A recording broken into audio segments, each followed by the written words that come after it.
الله وبركاته نحمده ونصلي على رسوله الكريم اما بعد محترم سامعین و ناظرین، ہماری آج کی گفتگو دو حصوں پر مشتمل ہوگی۔ گفتگو کا پہلا حصہ گزشتہ جمعرات کی ہوئی گفتگو کے جو نتائج ہمارے سامنے آئے اس پر تجزیہ اور تبصرہ۔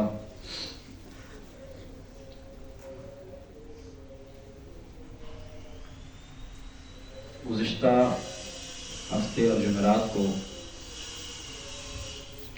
آپ سامعین اور احباب سے باہر گلی محلے میں،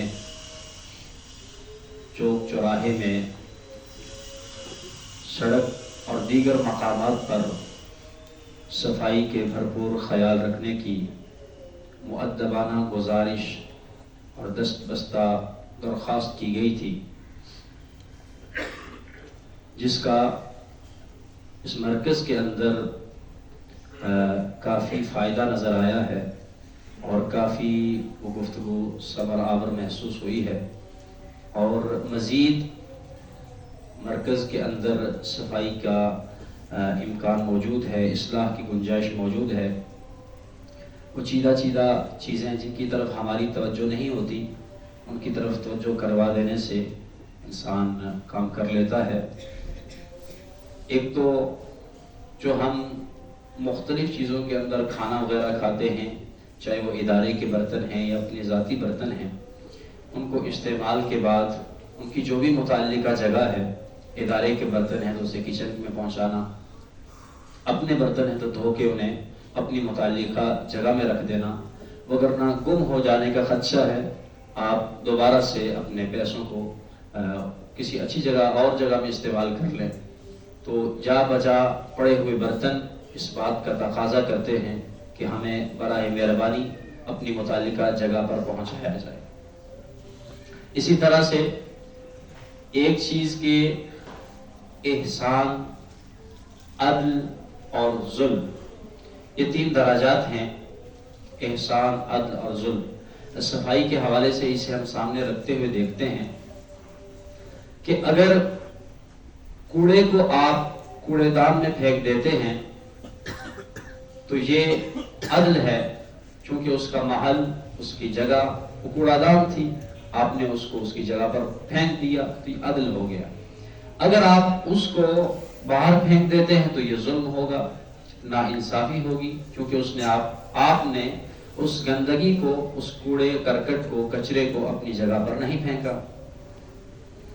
اب اس سے بھی بڑھ کر ایک مقام ہے احسان کا، کہ اگر کسی کا پھینکا ہوا گند ہے، آپ مصلح بن کر اس پھینکے ہوئے گند کو، کوڑے کو، کرکٹ کو، کچرے کو اٹھا دیتے تو انشاءاللہ آپ کی یہ عاجزی اور انکساری آپ کی بلندی کا سبب بنے گی۔ من تواضع للہ رفعہ اللہ، جو اللہ کے لیے تواضع اور انکساری اختیار کرتا ہے، اللہ رب العزت کا یعنی مخلصانہ ہو کر آپ دینی ادارہ میں پڑھتے ہیں، یہاں پر ضیوف الرحمن تشریف لاتے ہیں، اللہ کے مہمان تشریف لاتے ہیں۔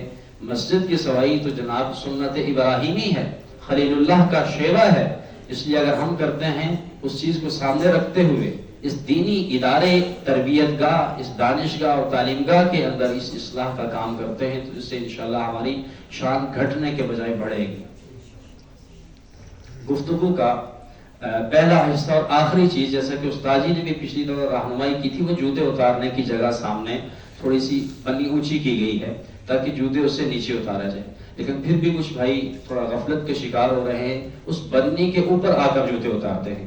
اب وہ جوتا جب باہر مٹی سے لگا ہوا آتا ہے، بنی پہ رکھا جاتا ہے، تو جوتے کی نوک پہ کچھ لگی ہوئی مٹی وہ اندر منتقل ہوتی ہے، گرتی ہے۔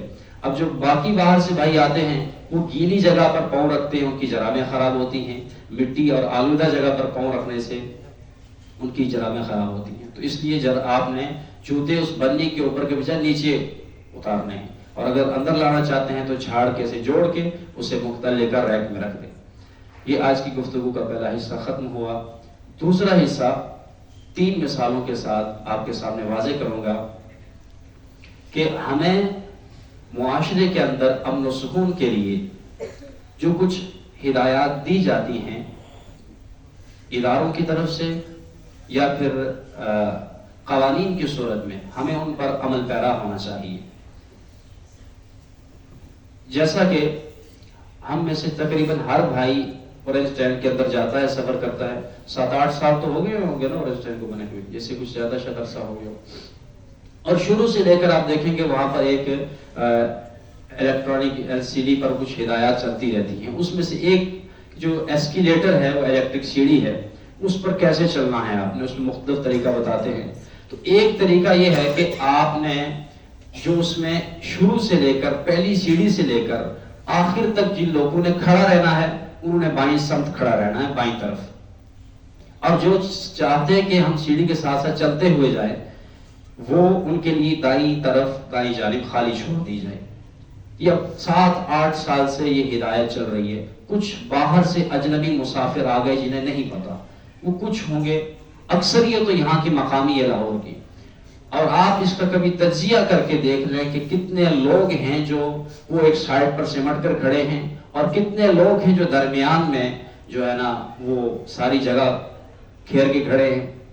کچھ دائیں طرف کھڑے ہوں گے. اور لطف تو بالا ہو جائے گا یہ بات سن کر کہ ایک مرتبہ ہم نے اورنج اسٹینڈ کے ایک ملازم سے کہا، بھائی سے، وہ بھی درمیان میں کھڑے تھے، نہ ادھر سے جانے کو راہ تھی نہ ادھر سے گزرنے کا رستہ تھا. ہم نے کہا بھائی جان آپ نے خود ہی تو آویزہ کر رکھا ہے ہدایت نامہ کے جو کھڑے ہونے والے وہ بائیں طرف کھڑے ہو جائیں، ہمیں جلدی ہم چڑھ کے جانا چاہتے ہیں. انہوں نے کہا بھائی یہاں پر قانون بنتے ہی توڑنے کے لیے.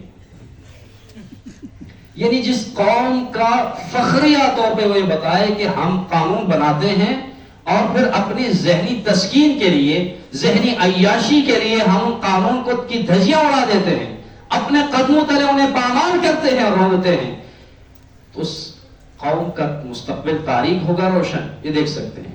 دوسری مثال، ایک CMS آنے کا اتفاق ہوا اور آپ کا وقت تھا، ایک پولیس کے ملازم تھے، واپسی پر آ رہے اور ان ڈرائیو انہوں نے ساتھ جوڑی تھی، جی چلو گھر جاتے ہیں تو ساتھ رائٹ پکڑ لیتے ہیں. بیٹھے، پہلا اشارہ انہوں نے توڑ کے کراس کر دیا. میرے ذہن میں الارم بجا، اگرچہ کوئی دیکھ نہیں رہا لیکن یہاں پہ رکنا چاہیے، اشارے پر قانون. دوسرے اشارے پر رک گئے. میں نے پوچھا کہ پہلا آپ توڑ کر آ گئے، کیا بھول گئے تھے؟ کہا بھولے نہیں تھے مولوی صاحب، وہاں پر وہ کیمرہ نہیں لگا تھا، یہاں پہ کیمرہ لگا ہے.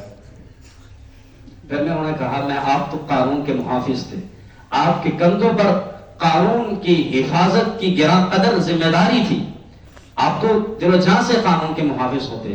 دیکھیں اس میں کسی بھی شعبے پر طنز نہیں، ہم سب اس معاشرے کے حصے ہیں، ایک دوسرے سے جڑی اینٹوں کی طرح مربوط ہیں اور ہم ایک دوسرے کے دست و بازو بنیں گے، باہمی تعاون ہوگا اور یہ معاشرہ امن و سکون کا گہوارہ بنے گا. تیسری اور آخری مثال دے کر کہ ہم ہدایات پر عمل پیرا نہیں ہوتے. فیصل آباد کے اندر ایک بہت بڑا مشہور کمپنی باغ ہے. ہم مرکز تربیہ میں زیر تعلیم تھے، 5-6 کلومیٹر صبح پیدل چلتے، وہاں پر 2-2.5 کلومیٹر کے وہ گول دائرے پر محیط ہوگا، وہاں پر صبح جوگنگ کی، چکر لگایا اور واپس چلے جاتے، پھر کلاس شروع کرتے. وہاں پر جو مرکزی دروازہ تھا، مین گیٹ تھا، وہاں پر ایک ہدایت نامہ آویزہ تھا، پارک کے اصول و ضوابط تھے. اس میں سے ایک شرط یہ تھی کہ یہاں پر جو ٹریک ہے گھومنے والا، یہاں پر جو جوگنگ کرنا چاہ رہے ہیں، پیدل چلنا چاہ رہے ہیں، وہ دائیں طرف چلیں گے تاکہ اس میں مشکل نہ ہو. اب وہاں پر بھاگ بھی رہے مرد و خواتین بھی ہیں، چل بھی رہے، کافی صبح سویرے رش ہوتا ہے. تو میں جب تک وہاں رہا، 1 سال 1.5 سال آنا جانا رہا، یہ تجزیہ کیا کہ 98% لوگ وہ بائیں سمت چل رہے تھے. اب وہ ادھر سے بھاگتا ہوا بندہ آ رہا ہے، ادھر سے بھی بھاگتا ہوا آ رہا ہے، اب عوام ہے وہ بیچ میں سے نکل کے یوں چل رہا ہے، زگ زیگ. تو اس لیے تھوڑا سا مزاج اپنائیے، اس میں کسی کی شان میں کمی نہیں ہوتی، بلکہ جو ہدایات دی جاتی ہیں ملکی سطح پر، صوبائی سطح پر یا ادارتی سطح پر، اس کو اپنانے میں ہم سب کا بھلا ہے. اور اس طرح سے وہ ادارہ، وہ ملک، وہ معاشرہ، وہ سماج، وہ امن و سکون کا گہوارہ بن جاتا ہے. اللہ رب العزت ہم سب کو باہمی تعاون کا مزاج عطا فرمائے. وآخر دعوانا ان الحمد للہ رب العالمین.